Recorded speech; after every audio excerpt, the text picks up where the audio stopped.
Hi മക്കിൾസ്, ഇത്തവണ SLC exam എഴുതി കഴിഞ്ഞ് റിസൾട്ട് കാത്തു നിൽക്കുന്ന ടീംസിനോടാണ് ഒന്നാമത്തെ കാര്യം. ഈ എക്സാമിൻ്റെ സിലബസ് എന്താണെന്ന് പഠിക്കുന്നതിന് മുമ്പ് ആദ്യം ഈ എക്സാം എന്താണെന്ന് അറിയണ്ടേ. ഈ സെറ്റ് എക്സാം എന്ന് പറഞ്ഞാൽ എജുപോർട്ടിൻ്റെ സ്കോളർഷിപ്പ് എക്സാമാണ്. ആഹാ, എങ്ങനെ? ഓൺലൈൻ ആണോ ഓഫ്ലൈൻ ആണോ?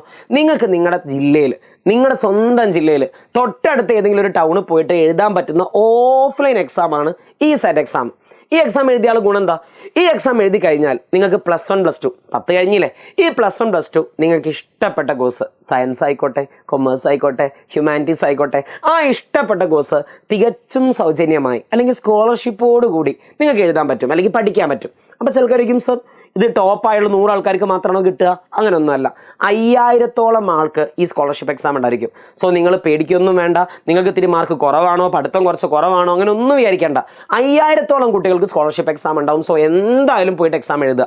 സോ രജിസ്റ്റർ ചെയ്യാത്ത ആരെങ്കിലും ഉണ്ടെങ്കിൽ എത്രയും പെട്ടെന്ന് താഴെ കമൻറ്റ് ബോക്സിൽ അതിൻ്റെ ലിങ്ക് ഉണ്ടായിരിക്കും. എന്തിനാണ് വെറുതെ ഒരു ഓപ്പർച്യൂണിറ്റി വെറുതെ നശിപ്പിക്കുന്നത്? പോയി എഴുതിക്കോ, തൊട്ടടുത്തുള്ള സ്ഥലമല്ലേ, ഒന്ന് ട്രിപ്പൊക്കെ ആവും, നോ പ്രോബ്ലം. ഇനി അഥവാ അവിടെ ഞങ്ങളൊക്കെ ഉണ്ടാവുക, ഞങ്ങളും കാണാം. രണ്ടാമത്തെ കാര്യം, ഇനി ഈ എക്സാം പാസ്സാവണമെന്നുണ്ടെങ്കിൽ സാറേ ഞങ്ങൾ ഏതൊക്കെയാണ് പഠിക്കണം, എല്ലാ ഭാഗങ്ങളും പഠിക്കണോ? വേണ്ട, ഞങ്ങളിങ്ങനെ അങ്ങനെ ബുദ്ധിമുട്ടിക്കും. ഞങ്ങൾ കുറച്ച് പാഠങ്ങൾ മാത്രം പറഞ്ഞുതരും. ആ പാഠങ്ങൾ മാത്രം പഠിക്കുക, നല്ല ഉഷാറായിട്ട് വന്ന് എക്സാം എഴുതുക. സോ നല്ലോണം കണ്ടൊക്കെ ചിലപ്പോൾ നിങ്ങൾ ഫേവറേറ്റ് ചാപ്റ്റേഴ്സ് ആയിരിക്കും. നമുക്ക് നോക്കാം. ഒന്നാമത്തെ കാര്യം, സ്റ്റേറ്റ് സിലബസിൻ്റെ പിള്ളേരാണെന്നുണ്ടെങ്കിൽ, സാധാ സ്റ്റേറ്റ് സിലബസ് പഠിച്ച കുട്ടികളാണെങ്കിൽ അവരുടെ സിലബസ് എന്താണ്? ഒന്നാമത്തെ കാര്യം എന്താണ്? കെമിസ്ട്രി ആണെന്നുണ്ടെങ്കിൽ nomenclature of organic compounds and isomerism, organic കോമ്പൗണ്ടുകളുടെ നാമകരണവും ഐസോമറിസവും എന്നുള്ള ആ പാഠമില്ലേ, ആ പാഠം. Chemical reaction of organic compounds, organic കോമ്പൗണ്ട്സിൻ്റെ കെമിക്കൽ റിയാക്ഷൻ, രാസപ്രവർത്തനം എന്നുള്ള ആ ചാപ്റ്റർ. പ്രൊഡക്ഷൻ ഓഫ് മെറ്റൽസ്, ലോഹ നിർമ്മാണം എന്നുള്ള ആ പാഠം. ഈ 3 ചാപ്റ്റർ മാത്രമാണ് കെമിസ്ട്രി എന്ന് ചോദിക്കുക. സോ ആ ചാപ്റ്റർ നന്നായിട്ട് പഠിച്ചു വരിക. ഇനി ഫിസിക്സ് ആയിക്കോട്ടെ, എഫക്ട്സ് ഓഫ് ഇലക്ട്രിക് കറണ്ട്, വൈദ്യുത പ്രവാഹത്തിൻ്റെ ഫലങ്ങൾ. രണ്ടാമത് ഏതാ? Magnetic effect of electric current, വൈദ്യുതിയുടെ കാന്തിക ഫലം. മൂന്നാമത് റിഫ്രാക്ഷൻ ഓഫ് ലൈറ്റ്, പ്രകാശത്തിൻ്റെ അപവർത്തനം. നാലാമത്തേതാടാ? Vision and world of colours, കാഴ്ചയും വർണ്ണങ്ങളുടെ ലോകവും. ഈ പാഠത്തിനായിരിക്കും ഫിസിക്സ് എന്ന് ചോദ്യം ഉണ്ടാകുക. സോ ഫിസിക്സ് ഈ ചാപ്റ്റർ, കെമിസ്ട്രി ആ ചാപ്റ്റേഴ്സ്. ഇനി അടുത്തത് ബയോളജി ആണെന്നുണ്ടെങ്കിൽ സെൻസേഷൻ ആൻഡ് റെസ്പോൺസ്, അറിയാനും പ്രതികരിക്കാനും എന്നുള്ള ആ ചാപ്റ്ററില്ലേ, ആ ചാപ്റ്റർ. അൺട്രാവലിംഗ് ജനറ്റിക് മിസ്റ്ററീസ്, ഇഴപിഴയുന്ന അങ്ങനത്തെ ജനിതക രഹസ്യങ്ങൾ, ആ ചാപ്റ്ററും പഠിക്കണം. പിന്നെ റീപ്രൊഡക്ഷൻ, നമ്മളെ പ്രത്യുൽപാദനവുമായി ബന്ധപ്പെട്ട 8ാം ക്ലാസ്സിലും 9ാം ക്ലാസ്സിലും നിങ്ങൾ അറിഞ്ഞിരിക്കേണ്ട കാര്യങ്ങളില്ലേ, ആ കാര്യങ്ങൾ കൂടി പഠിച്ചു വരണം. ഇതാണ് ബയോളജിയുടെ സിലബസ്. അപ്പോൾ ഫിസിക്സായി, കെമിസ്ട്രിയായി, ബയോളജിയായി. ഇനി അടുത്ത ഏതാടാ? മാത്സ്, പോളിനോമിയൽസ് ആ പാഠം. പിന്നെ ഏതാ? സെക്കൻഡ് ഡിഗ്രി ഇക്വേഷൻസ്, രണ്ടാംകൃത സമവാക്യങ്ങൾ എന്നുള്ള ആ പാഠമല്ലേ, ആ പാഠം. പിന്നെ ഏതാടാ? അരിത്തമെറ്റിക് സീക്വൻസ്, നമ്മൾ ഒന്നാമത്തെ സമാന്തര ശ്രേണികളുടെ ആ പാഠം. ട്രിഗണോമെട്രി. ഇതായിരിക്കും ഫിസിക്സിനും കെമിസ്ട്രിന്നും മാത്സിനും ബയോളജി എന്നുള്ള നിങ്ങളുടെ സിലബസ്.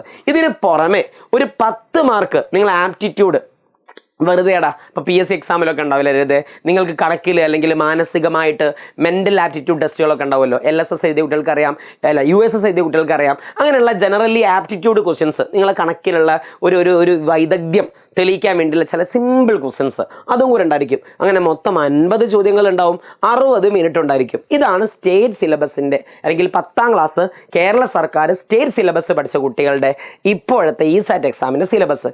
വലിയ പ്രശ്നമൊന്നുമില്ലല്ലോ. സോ ഈ ഭാഗം നന്നായിട്ട് പഠിക്കുക. ഇനി ഇതിന് നിങ്ങൾക്ക് പുറമെ മോക്ക് എക്സാമും നടത്തും. ചില ആൾക്കാർ പറയും, സർ ഇതിലൊക്കെ എങ്ങനെ നടത്തുക, ഇതിലൊക്കെ എങ്ങനെയായിരിക്കും ക്വസ്റ്റ്യൻ വരിക, ഈ ആപ്റ്റിറ്റ്യൂഡ് ടെസ്റ്റ് എങ്ങനെ വരിക എന്നുള്ളതൊക്കെ രജിസ്റ്റർ ചെയ്ത കുട്ടികൾക്ക് ആദ്യം അതിന് മുമ്പ് ഞങ്ങളൊരു മോഡൽ എക്സാം നടത്തും. അതൊക്കെ എജുപോർട്ടിൻ്റെ ആപ്പ് വഴിയായിരിക്കും. സോ എന്തായാലും പോയി രജിസ്റ്റർ ചെയ്തിടുക. എന്തായാലും വെക്കേഷൻ അല്ലേ, പ്രത്യേകിച്ച് വേറെ പരിപാടിയൊന്നും ഇല്ലല്ലോ. രജിസ്റ്റർ ചെയ്തിട്ടോ, പോയി എഴുതിക്കോ, നല്ലതാണ്.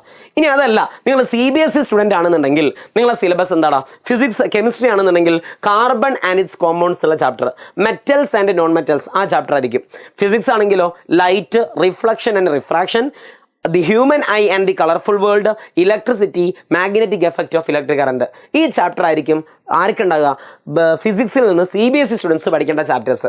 പിന്നെ ബയോളജി ആണെങ്കിലോ control and coordination, heredity, how do organism reproduce. ഈ 3 ചാപ്റ്റേഴ്സാണ് CBSEക്കാർ ബയോളജി നിന്ന് പഠിക്കേണ്ടത്. അതിന് പുറമെ മാത്സ് ആണെങ്കിൽ polynomials, quadratic equations, arithmetic progression, introduction to trigonometry.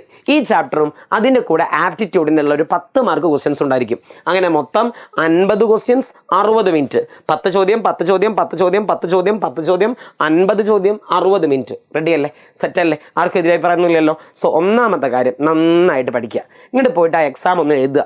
ചില ആൾക്കാർക്ക് ഒരു സംശയം ഉണ്ടാവും, സാർ ഈ ആപ്റ്റിറ്റ്യൂഡിൻ്റെ ഒക്കെ ഞങ്ങൾക്കൊന്ന് കണ്ടാൽ കുഴപ്പമില്ലായിരുന്നു. എടാ എക്സാമിൻ്റെ കുറച്ച് ദിവസം മുമ്പേ ഇതിൻ്റെ ഒരു മോഡൽ എക്സാം എജുപോർട്ടിൻ്റെ ആപ്പിൽ നടത്തും. സോ രജിസ്റ്റർ ചെയ്ത എല്ലാ കുട്ടികൾക്കും അതിൻ്റെ ലിങ്ക് കിട്ടും. സോ ആ എക്സാം എഴുതി തന്നെ നിങ്ങൾക്ക് മനസ്സിലാവും, ഓടാ ഈ ഒരു എക്സാം മെയ് 6 നടക്കാൻ പോകുന്ന ഈ ഒരു എക്സാം നിങ്ങൾ മിക്ക കുട്ടികളും എഴുതിയിരിക്കണം എന്നാണ് എൻ്റെ ഒരു അഭ്യർത്ഥന. കാരണം എന്താ, ഈ എക്സാം നിങ്ങളുടെ ഫ്രണ്ട്സിനെയും കൂട്ടി വന്ന് എഴുതി കഴിഞ്ഞാൽ എന്തായാലും നിങ്ങൾക്ക് +1 +2 ഒരു സ്കോളർഷിപ്പ് കിട്ടും. സോ വളരെ കുറഞ്ഞ പൈസ കൊണ്ട് നിങ്ങൾക്ക് എജുപോർട്ടിൽ എന്ത് ചെയ്യുക, പഠിക്കാം. ഒരു കാര്യം കൂടി ഞാൻ പറയുകയാണ്, എന്തായാലും ആ മെയ് 6 സ്കോളർഷിപ്പ് എക്സാമിന് നിങ്ങൾ ഉണ്ടായിരിക്കണം ആ എക്സാം സെൻറ്ററിൽ. ഞങ്ങളും വരും നിങ്ങളെ കാണാൻ.